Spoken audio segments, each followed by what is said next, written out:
Hello, everyone, and welcome to the Your Mark on the World show. This episode is produced for GoodCrowd.info. I'm your host, Devin Thorpe, and our guest today is Sarah Timms, the founder of LoveAnimals.org, right? Correct. Hi, Devin. Thanks for having me. Thank you for joining us. I almost forgot your S. I apologize for that. It's a good job my logo's on the screen. Yes. Well, listen, Sarah, it's a delight to have you. We thank you for coming. LoveAnimals.org is a crowdfunding site for animal lovers, for organizations that are doing some sort of philanthropic, charitable program for animals. Can you tell us more about it? I sure can. We are a non-profit crowdfunding platform for animal non-profits. So any group that wants to run a crowdfunding campaign in America to benefit animals can work with us, and we will help them be successful with crowdfunding technology. So tell us a little bit about how you got into this business, Sarah. Well, that's a great question. I used to work for an animal foundation, so I had the incredibly privileged job of giving money out to animal nonprofits. And we gave about $1 million out every year, but it was just a drop in the bucket. And I discovered that animal nonprofits are really quite underfunded. They get just 2% of all giving in America. And in 2011, I read an article about this brand new cool phenomenon called crowdfunding, and it featured Kiva.org and DonorsChoose.org. And I thought to myself, wow, they're very cool platforms. Wouldn't it be cool if there were a platform just for animal causes? And a couple of weeks later, I went to a graduation ceremony, and none other than the founder of Kiva.org was speaking. And by the time I left that graduation ceremony, Love Animals was born. And I thought, this is too important. Crowdfunding is going to change the face of giving, and there needs to be a platform focused on helping animal groups raise money. Well, as a nonprofit, you're filing 990s like everyone else. Why don't you give us a little bit of detail on how things are going? How are you doing? How much money are you raising now for nonprofits in the animal world? Things are going absolutely brilliantly for Love Animals. We had a really exciting development just this week. We officially announced that Halo, Purely for Pets, who are the pet food company that is owned by Ellen DeGeneres, are the official corporate founding sponsor of LoveAnimals.org. So that's huge news for us, as you can imagine, and that means that us and every nonprofit we work with will benefit and get great exposure nationally. The campaigns that we work on the site are going fantastically. We see groups doubling their fundraising goal, meeting their goals in 24 hours. And so we're just 1 year old as a platform, and the next year for Love Animals is really exciting. We're going national, international. We want to work with every nonprofit, and we want every animal lover who wants to run a crowdfunding campaign for their favorite nonprofit to come and work with us. Well, I think that's a brilliant idea. I'm glad to hear things are going so well. I wonder if you could give us a few examples specifically of some of the nonprofits that have successfully raised money on the site. Sure. Well, one of my favorite projects was run by a group called Animal Help Now, and they're actually a Colorado group, and they are developing a very cool app that allows you to, if you come across an injured wildlife, if you see, for example, a fox that's been hit on the side of the road, you can use this app to figure out what to do with the animal that you found. So where's the closest vet, where's the closest wildlife rehabber? And that group raised close to $30,000 with Love Animals, and that's going to enable them to make that application available nationally, which I think is really cool. We also worked with a group in Florida who were raising money to benefit, to build a new enclosure so that a tiger who had been separated from her family could be reunited with her family.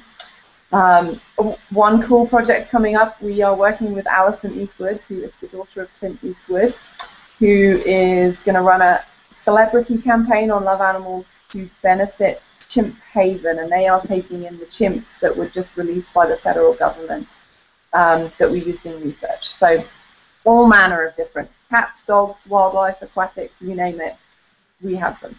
Well, it's really wonderful and an interesting range of things, tigers and chimpanzees. Why do you think there is such an appeal, a natural appeal for people to give to animal causes? We've talked about how, in fact, the amount of giving is small, but you and I also talked about there's a natural connection. People really feel a connection to animal causes. Why do you think that is? They do. That's a great question. I have grown up knowing I always wanted to make a huge difference for animals, but if you ask me why that is, I'm not sure I could articulate why. It's just something innately within me, and probably many people. They just feel an affinity to animals. They are in our lives. They make our lives better. We work with them. We enjoy them. We love them. And I think actually in the past there's been barriers to people getting involved with animal causes, not knowing which groups to give to, who does good work. And so Love Animals was really about taking down those barriers. And so the minimum donation on Love Animals is $2. So kids can give, anyone can give, and make a big difference, even though they're only able to give a small donation. And of course, Love Animals doesn't take a percentage of what donors give. We're very unique in that way. So we hope that that will get animal lovers really involved in philanthropy and supporting local animal groups. How do you screen and filter the organizations that you allow to raise money on your site?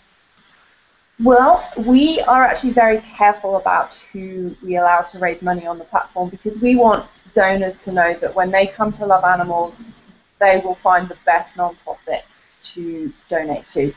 We actually do a same kind of process that I used to do in my past job as a grant maker. So we'll check things like their board of directors, their financial statements, what projects they're working on, so that we feel really confident that the projects on our platform are the best and going to be the most impactful in the animal welfare world. So when you look at the board of directors, when you look at the financial statements, what are you looking for? We would be looking for things like, with the financial statements, just making sure that the nonprofit's healthy.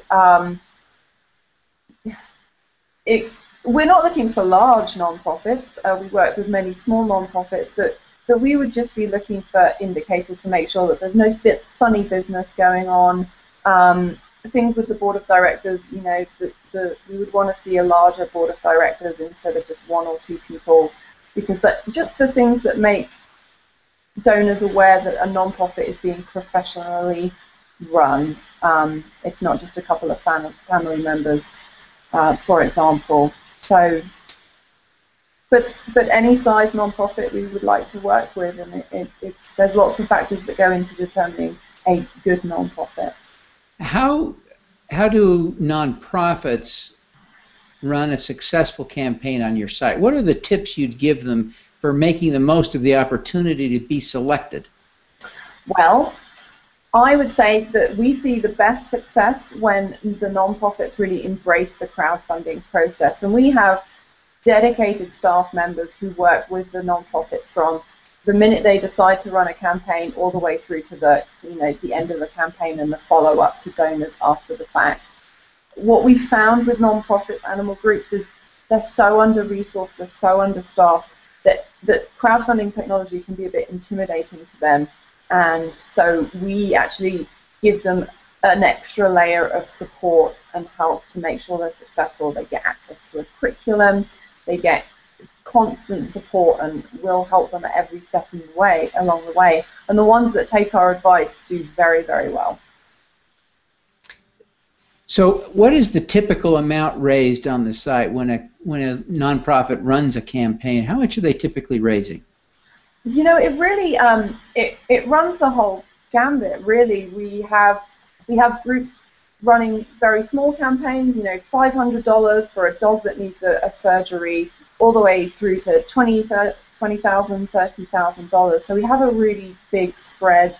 On average, we're about in line with the industry average of nonprofit crowdfunding campaigns, which sits around 4,000, although we're starting to see larger figures than that as well.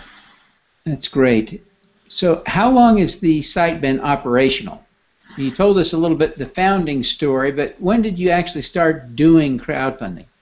Well, we're actually pretty young. We're a little over a year old.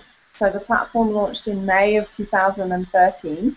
So we just celebrated our 1-year anniversary. And of course, the platform was in beta during the early part of its life. And now the technology is incredible. I love watching the campaigns go live and the donations start to flood in, and you see the $2 donations and the $1,000 donations. So it's the technology is incredible, and now the next 12 months for Love Animals are pretty exciting. We're going national with the help of Halo, and then international as well. So we've got really big plans. It's our goal to be the largest crowdfunding platform there is just for animal projects.